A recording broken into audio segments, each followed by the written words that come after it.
Ito ay pelikula noong 2002 na pinamagatang So Close. Shout out po kina Nelson Balyaran, Louie L. Carumba, Jean-Pierre Raid at sa lahat ng viewers, maraming salamat po. Ang magkapatid na Lin at Zhu ay mga assassin. Bihasa sila sa computer hacking at pag-iispiya gamit ang high-tech device na nilikha ng kanilang ama. Sa kumpanya ni Chow Louie ay nagkakagulo ang mga empleyado. Pinasok kasi ng virus ang buong computer system nila. Walang sino man ang may alam kung paano i-block ang virus. Malaki ang mawawala sa kanila pag nalaman ng kliyente at investors na hindi ligtas ang system nila. Maya-maya, isang nagpakilalang computer angel ang nagtanggal ng virus. Nagbunyi ang lahat ng maibalik ito sa normal. Naging interesado si Chairman Chow kay Computer Angel. Hanapin mo yung Computer Angel. Magagamit natin yun. Kaya inimbitahan niya ito na makipagkita sa kanya. May appointment ako kay Dr. Liu Chow. Ano pong pangalan nila? Computer Angel. Dumaan siya sa mahigpit na security check. Nang matiyak na wala siyang dalang armas, ay sinamahan siya ng secretary sa opisina ni Chow. Ipinatong niya sa lamesa ang suot niyang shades. Napaka-interesting ng pangalan mo. May iba ka pang pangalan? Computer virus. Isa kasi akong pinagsamang angel at virus. Inamin niya din. Yung nangyaring hacker invasion ng isang gabi, kagagawa niyo ng grupo ko. Walang kahit isa sa data ninyong ginalaw namin. Na ang tanging pakay niya ay ang patayin ang lalaki. Agad nitong pinindot ang isang button. Bumaba ang salamin na harang sa lamesa sabay tawa ng malakas. Naglagay naman siya ng earplug at pinindot ang suot niyang relo. Nabasag ang salamin sa buong paligid. Sinalo ang mga baril na tumilapon at lumambitin sa taas gamit ang boots. Saka isa-isang binaril ang mga bantay. Sayang, matalino ko pa naman tao. Alam mo, kahit may dala ka pang pampasabog ngayon, hindi mo mabubutas tong harang ko. Alam ko, kaya ko nga iniwan yung shades ko sa loob. Pinindot niya uli ang relo at may lumabas na nakakalasong kimikal mula sa shades. Namatay si Chairman Chow sa teribleng paraan. May ikinabit siya sa CCTV na magbibigay ng access kay Zhu para makita ang galaw sa buong gusali. Minanipula ang security at communication system. Pinaglaruan din ang screen, at nilagyan pa ng tugtog. Hinarap ni Lin ang maraming bantay sa labas ng silid. Sa paa niya lang pinatatamaan ang mga ito. Na ituturo ni Zhu kung may parating na kalaban. Pagkatapos ay pumasok siya sa loob ng elevator. Natulog na ang image mo, makakaalis ka na. Saka inilagay ang image sa screen. Nagtakbuhan ang mga bantay papunta sa elevator. Ngunit walang tao nang bumukas ito. Si Lin ay nasa rooftop na. Nagpatihulog siya na may nakakabit na harness sa katawan. Tagumpay ang misyon nila. Paano kakalimutan ko ninyong kita sa Orchid Bakery? Pagkatapos ay binisita ni Zhu ang puntod ng mga magulang nila. Hi ma, hi pa, ako to. Narito ako para magreklamo. Lagi niyang hawak ang kamera niya. Papa, ano ginagawa mo? May iniimbento siyang isang bagay na makakapagpabago sa kasaysayan ng mundo. Kapag naging successful ang invention ko, may kukonekta tong via satellite sa lahat ng CCTV system sa bawat building sa mundo. Sa pamamagitan ng device na ito ay makikita ng mga otoridad ang ginagawa ng mga tao sa lahat ng oras. Lalo niya talaga akong binubuli, maski hanggang ngayon. Tinitignan mo na naman ang boyfriend mo? In love, ah? Dinaanan ni Lin sa bakery ang order na cake ni Zhu. Paglabas ay nakita niya ang first love niya na si Yen. Hi, kumusta ka na? Naalala mo ko? Kada taon bumabalik ang lalaki sa lugar nila. Nagbabakasakali ako makasalubong kita. Nagtatrabaho ito sa US bilang writer sa isang magazine. Tinanong din ito kung bakit bigla na lang siyang nawala noon. Actually, nagkaproblema ang pamilya namin that year. Tapos nagsarili kami ng kapatid ko. Binigyan siya ng number. Bukas kasi babalik na ako sa New York. Pwede ba tayo mag-dinner na dalawa? Sa bahay, napansin ng kapatid niya na matamlay siya. Okay ka lang? Mukhang kulang na naman ang sinukuli sa'yo ng baker ah. Pinapanood nila ang ginagawang imbestigasyon sa kumpanya ng mga Chow. Teka, ano yung itim na yun? Mukhang buhok yan. Ganyan siya katangkad? Hoy, miss! Ano ginagawa mo riyan? Saan? Sa hagdan! Kasi sa height ko eh. Siyempre hindi ko masasex yung kisame kung wala to. Siya ay si Hong Yat Hong. Isang baguhan na pulis pero sobrang talino at talas ng utak. Napansin niya ang butas sa siling at alam agad kung paano nagkaroon ng ganung butas doon. Magagawa lang ang ganyang klase ng butas sa pamamagitan ng isang bota na may 4.5 inch heels. Wala naman nagtatanong tungkol dyan eh. At dahil baguhan, Umila ka muna, ang mga baguhan na uhuli. ito naman ang partner niya na bilib sa kanya. Eh sino ka naman? Ako naman si Shuma. Ngayon lang ako nakakita ng kasing bilis niyang mag-isip. Eh bakit nandito ka? Siyempre, magkasama kami. Pipila nga pala. Natatawa ang magkapatid sa ginagawa ni Hong. Nababaliw na yata siya eh. Oo, pero pag ganyan nakabaliw, kailangan pag-ingatan yan. Tiningnan niya ang impormasyon tungkol sa babae. Aba, tingnan mo nga naman, magkapareho kayo ng birthday ni Lynn. Kaya naman pala hinahangaan mo. Sa pagsisiyasat ng mga pulis, wala kahit isang kuha sa CCTV ang salarin. Wala din napatay na bantay. Puro sa binti lang ang tama. Ibang klase rin ng gunman na yun. Oo, magaling nga siya. Kumpara sa katawan, mas mahirap barilin ang binti ng tao. Tapos hindi na nakareact, umaray na lang at hinimatay. Ba't di na rin siya nagsabi ng ay, imbis na aray? Ganito yan. Ha? Aray! Ang sakit nun ah! O ngayon alam mo na. Habang naliligo ay naalala ni Lin kung paano sila nagkakilala ni Yen. Pinsan ito ng best friend niya. Tuwing nagbabakasyon si Yen ay sumasama siya sumundo sa lalaki. Dinagdagan na naman namin niya na may feelings kami sa isa't isa. Pero mas pinili nilang itago ang feelings nila dahil sa best friend niya. Isang araw bago dumating si Yen ay naaksidente ang best friend niya at namatay. Kaya siya na lang ang sumundo sa lalaki. Nagkasundo kami magkita sa burol, pero may nangyaring nagpabago sa takbo ng buhay ko. Mula noon ay hindi na sila nagkita pang muli. Lumapit si Zhu at nangungulit. Gusto nito na siya na ang hahawak sa susunod nilang kaso. Hindi pwede dahil wala kang self-control. At saka kulang ang skills mo para magawa yon. Kung ganun, ba't di mo alamin kung meron akong skills? At nag-umpisa ang kulitan ng dalawa.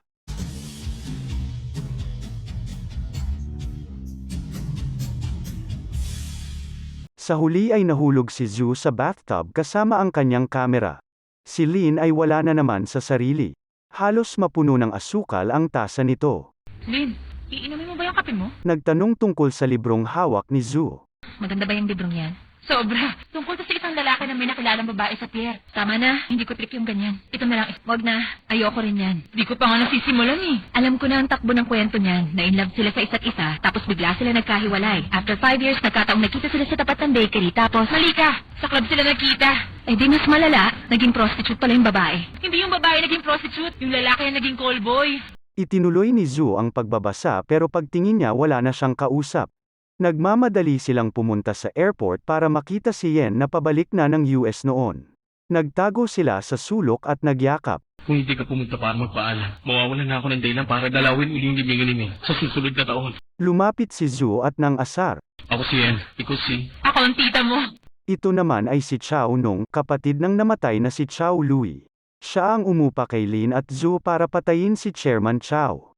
Para makuha niya ng buo ang kumpanya. Dumating ang asawa ng namatay niyang kuya.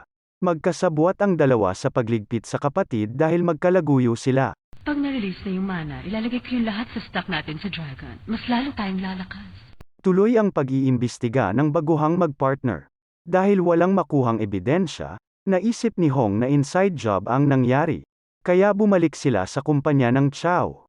Habang kausap ang bantay ay nagpaalam si Hong na magbanyo. Dito ay tinawagan niya ang head ng security at sinabing may masama na nangyari sa asawa nito. Nasaan siya na truck? Dali-daling umalis ang bantay. Nagmamadali din ang dalawa na pumasok sa opisina ng chairman. Ilang saglit lang ay bumalik ang bantay. Oras na malaman ko kung sino yung tumawag ngayon, babalian ko sa talagang nito. Sa oras na iyon ay dumating si Chao Nung. Nagmadali itong umakyat dahil sa sinabi ng bantay. Ninakaw naman ni Hong ang fingerprint ni Chao para mabuksan nila ang file. Tama ang hinala niya. May nagbura sa footage ng CCTV. Sino yung pinakauna dumating sa scene? Yung batang Chow? At sino yung pinakamakikinabang sa nangyari? Ah, siya na naman. Hindi sila naabutan ni Nung sa opisina. Patay mali siya sila ng tanungin. Ano bang hinahanap niyo? Wala naman. Nagda-double check na. Okay na. Thank you ah. Nabahala ang matanda sa ikinilos ng dalawang pulis. Pag nakakita siya ng ebidensya tungkol sa kilo, problema yon. Kaya ipinatawag uli si Lin at Zhu. Balak nilang iligpit ang magkapatid. Isang email ang ipinadala na ang nakasulat lang ay private party. Sa pagsisiyasat ng dalawa ay nakita nila ang kakaibang email at sinuri ang pinanggalingan nito. Sumunod ay pumunta sila sa bilihan ng mga kanta. Hinahanap niya ang kantang ginamit ng sospek nung araw ng insidente. Nasa loob din ng tindahan si Zhu. Nilapitan niya si Hong, iniabot ang headphone na suot niya saka umalis. Nagulat si Hong dahil ito ang kantang hinahanap niya. Nagkita uli si Lin at Yen. Tinatanong nito kung ano ang trabaho niya. Wala siyang maisagot. Okay lang, kung hindi mo gusto, huwag mong sabihin. Nagkataon kasi hindi madaling intindihin. Hinarang sila ng isang grupo. Nilabanan ito ni Lin at napatumba lahat. Tinutukan ng baril ang mga ito at pinaalis. Alam mo na ngayon ang trabaho ko. Sa kabila ng nalaman ay tinanggap pa rin siya ni Yen. Sa bahay ay abala si Zhu sa paghahanda sa susunod nilang misyon. Napag-aralan ko na yung layout, saka may gamit ka na rin. Pero nagbago na ng isip si Lin. Gusto ko nang i-cancel yung contract. Ano ulit? Baka dapat na tayong tumigil. I'm sure meron kang dahilan. Ayoko na mawala si Yen, kaya gusto ko na sana magbago. Hindi natutuwa si Zhu sa desisyon ng kapatid. Magpahinga ka na. Ika-cancel ko na yung contract. Iniligpit ang mga baril saka nagpahinga. Kinabukasan ay nagpaalam uli si Lin sa kapatid. Meron akong dinner date. Oo, umalis ka na. Huwag mong paghintayin si Uncle Chan. Loka-loka. Pagkaalis niya ay nagsalang ng tape si Zhu na nagsa-sound trip. Habang nasa date ay tinatawagan niya ang kapatid pero hindi ito sumasagot. Kaya tiningnan niya ang CCTV sa bahay at nakita ang tape na isinalang ni Zhu. Loka-loka talaga to. Hindi niya lang pala marinig. Pero napansin niya na wala sa lagayan ang malaking baril kaya nagmamadali siyang umalis. Si Zhu ay nasa isang building malapit sa disco bar para gawin mag-isa ang kanilang misyon. Ang lalaking ito na nasa bar ang susunod nilang target. Nandoon din si Hong at ang partner niya. Dahil sa unang beses itong gagawin ni Zhu ay pinagpapawisan siya sa kaba. Dumating si Lin sa lugar. At siya ang gumawa ng trabaho. Hindi naabutan nila Hong ang magkapatid. Nagpangita sila sa elevator. At nagkasabay sa loob. At ito ang nangyari. Patay sa akin yung partner mo. Ano naman ngayon kung mamatay siya? Dapat lang kasi hindi siya nag-iingat. Gawin natin ang paras. Sabay tayong bumitaw.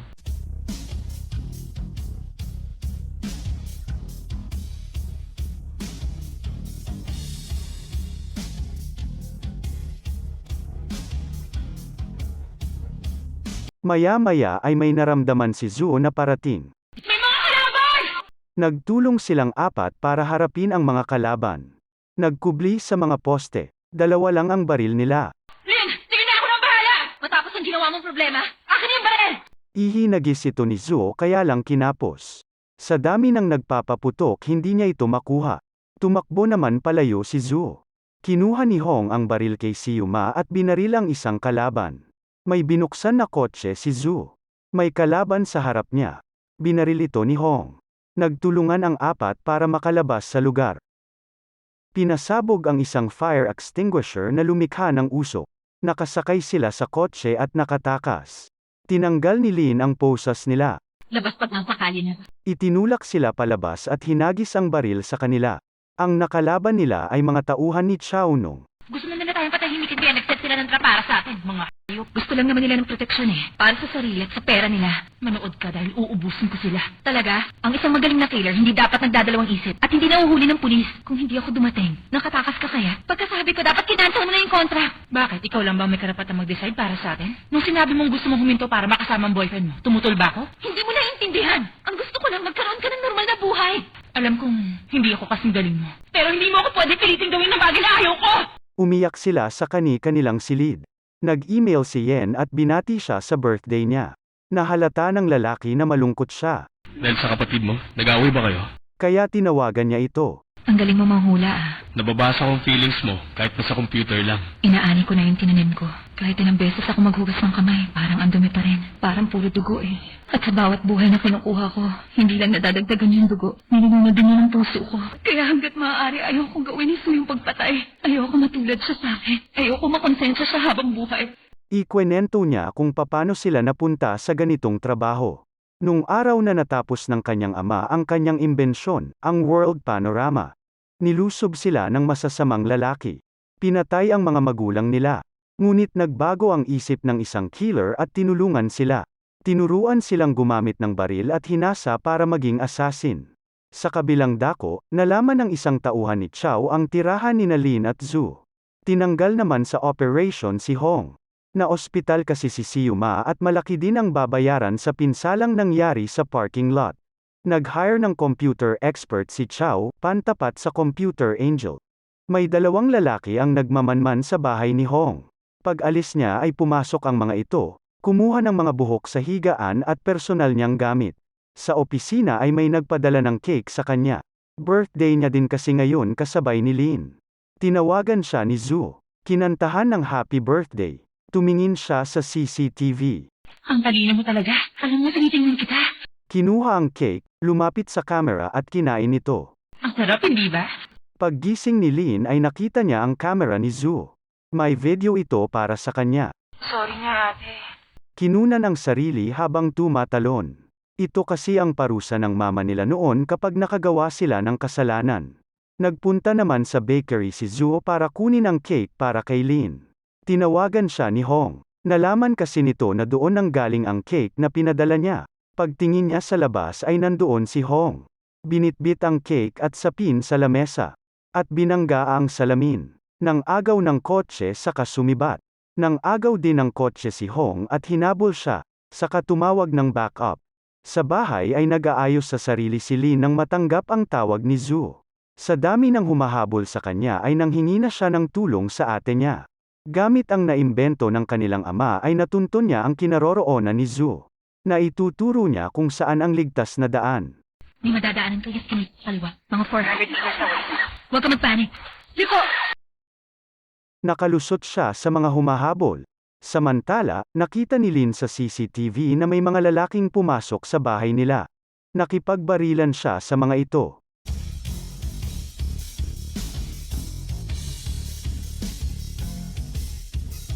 Naipit uli si Zoo nang hingi uli ng tulong sa kanya. Tulungan mo ako, Lynn! Na-corner na ito at wala nang malalabasan. Pinilit ni Lynn na tulungan ang kapatid sa kabila ng napakaraming kalaban sa paligid. Atras! May exit sa likod mong naharangan ng dalawang munisipal. Banggain mo sila! Natamaan siya sa likod. Sinunod niya ang sinabi ni Lynn at binangga ang dalawang kotse na nakaharang. Ingat ka! Tuluyan niyang natakasan ang mga humahabol sa kanya. Ngunit kasabay nito ay tuluyan ang bumagsak si Lynn. Masayang umuwi ng bahay si Zoo. Dala ang cake at bulaklak para sa birthday ni Lynn. Nakita niya ang nagkalat na gamit at dugo sa lapag. Sa isang sulok ay nandoon ang walang buhay na katawan ni Lynn. Wala siyang nagawa kundi ang umiyak. Tiningnan ang CCTV, at lalo siyang naiyak nang makitang namatay ang ate niya sa pagliligtas sa kanya. Hanggang sa huling hininga. Ingat ka! Si Yen naman ay inabot na ng gabi sa kakahintay sa tagpuan nila ni Lynn. Nasa sementeryo si Zoo at walang tigil sa pag-iyak. Ibabaon niya din ang kamera sa tabi ng puntod ni Lynn. May nakita siyang video ng kapatid na tumatalon din. Sorry. Nakalimutan kong hindi ka na nga pala bata ngayon. Naalala mo din pinagagalitan tayo noon ni Mama pag pasoy tayo. Actually, nagpapanggap lang si Mama. Kaya ano man yung mga nagawa mo, hindi na kita sisihin. Sa bahay ni Hong ay may pumuntang mga pulis. Ipinakita ang litrato ni Lynn. Pinatay siya kanina. At karamihan sa mga ebidensya nakuha, ikaw ang tinuturo. Pinosasan siya at dadalhin na sa presinto. Dumating si Zoo at binugbog ang mga pulis. Sinetak ka. Alam ko kung sinong gumawa. May dalawa kang choices. A. Kakampet sasama ka sa akin. B. Hindi, pero papatayin kita. Alam mo, magaling ka sa alphabet. Meron kang A and B. Pero tandaan mo meron pang C. Nandoon din si Siyuma nakatutok ang baril sa kanya. Napag-alaman din na may pumasok na malaking pera sa account ni Hong. Ibinigay ni Siyuma ang baril sa kanya. Ito ang chance para linisin mo ang pangalan mo. At sumama siya kay Zoo. Kapalit ng pagtulong ni Hong sa paghihiganti ni Zoo, ay ang CCTV footage ng totoong pumatay kay Lynn. Nagkasundo sila na sa computer lang si Hong at hindi siya tutulong sa pagpatay. Itinuro niya kay Hong kung paano gamitin ang imbensyon ng tatay niya. At dumating na ang araw na pinaghandaan nila. Sa underground ang daan ni Zoo para makapasok. Teka, ingat ka. Mas pinahigpit ang seguridad sa loob. Okay, maging alerto kayong lahat. Nagbigay ng signal si Zoo na handa na siya. Pinasok ni Hong ang system ng kumpanya. Na-detect agad na may trespasser dahil sa computer expert na bagong hired. Naglagay si Hong ng mga peking image ni Zoo na inililipat sa iba't ibang palapag. Nandun na kagad sa Black Egg. Nagpapunta ng maraming bantay sa palapag na yon.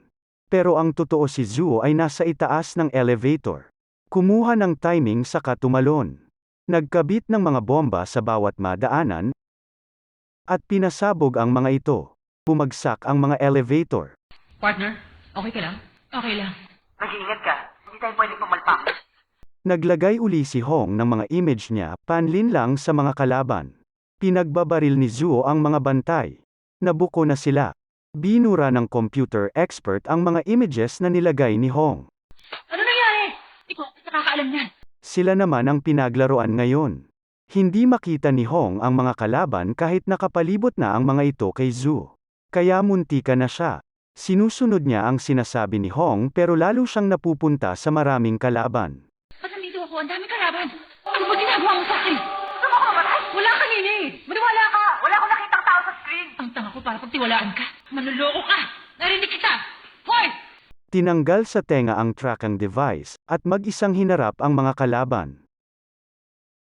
Pumasok si Hong sa building para tumulong.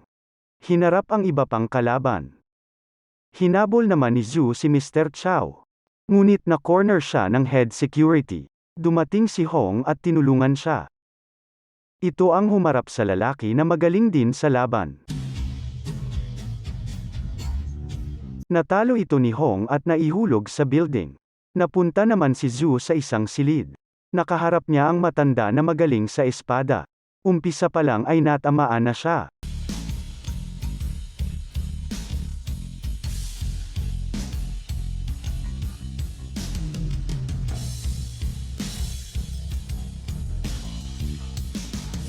Madami na siyang tama nang dumating si Hong. Ito naman ang humarap sa matanda. Tinalian ni Zhu ng damit ang sugat niya. Tuloy ang laban ng dalawa. Nang matatalo na si Hong ay tumulong si Zhu, at hinampas ng kawayan sa tiyan ang matanda. Natamaan din ito ni Hong ng espada sa tiyan. Hinubad nito ang coat at itinali sa sugat. Nagtulong silang talunin ito. Nasipa ng malakas si Zhu sa likod. Mula sa itaas ay tinusok niya ito ng kawayan sa balikat. Namatay ang matanda. Si Chow nung na lang ang kailangan nilang harapin. Nagtago ito sa lamesa at pinindot ang harang na salamin. Ngunit maagap itong nabato ng espada ni Hong at umipit sa pagitan nito. Ginamit naman ni Zhu ang mahiwaga niyang tali. Nasapul si Chow sa noo at namatay. Ito ang magpapatunay na inosente ka. Makikita rito kung sino pumatay kay Lin. Inalok siya ni Hong. Actually, bilib ako sa kakayahan mo eh. Malaki ang maitutulong mo sa lipunan. Naku, wala akong ganyang klaseng pangarap eh. Pero pwede ko ipatago sa yung world panorama ni Papa. Mapapakinabangan mo to. Sa katunayan, yun talaga ang balak ng Papa ko. At hinalikan niya si Hong sa labi. Aba at may ganon. Mula noon ay naging magkaibigan silang dalawa. Isang pagkakaibigan sa pagitan ng isang sundalo at bandito. Sumunod na eksena, bumisita si Zhu sa puntod ni Lin at magulang niya. Namuhay siya ng normal gaya ng gusto ng ate niya para sa kanya. Isa na lang ang inaalala niya. Ay kung paano ko sasabihin kay Yen. Wala namang sasakit pa sa paghihintay sa isang bagay na hindi na darating. Pero sasabihin ko sa kanya, siya lang talagang minahan. Ngayon ay pupuntahan niya si Yen para sabihin ang nangyari. Habang si Yen naman ay walang sawang naghihintay sa tagpuan nila ni Lin. At dito po natatapos ang kwentong ito. Huwag niyo po sanang kalimutan na mag-like at mag-subscribe sa aking channel. Maraming salamat po sa inyong oras. Hanggang sa muli.